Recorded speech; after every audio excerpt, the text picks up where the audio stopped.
हम लोग क्या है, फिल्मलैंड के हीरो नंबर 1 है, रियल हीरो नंबर 1 ये है,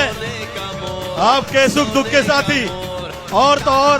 इस मंच पे मैं ये अच्छा मराठीत म्हणतो मी वर्षानुवर्ष लोकांची जाऊन फार सेवा केल्यात, आपण सगळ्यांनीच करतात, पण हे विरारवाले, हे वसईवाले, हे इथले ठाण्यावाले, हे जिथे आपुलकी आहेत ते सगळेजण कुठेही तुम्ही जावा, वर्षानुवर्ष मी सेवा करत राहिलो, पण जो मला प्रेम इथं लाभलाय तो यापुढे कधीच लाभला नाही। मी मना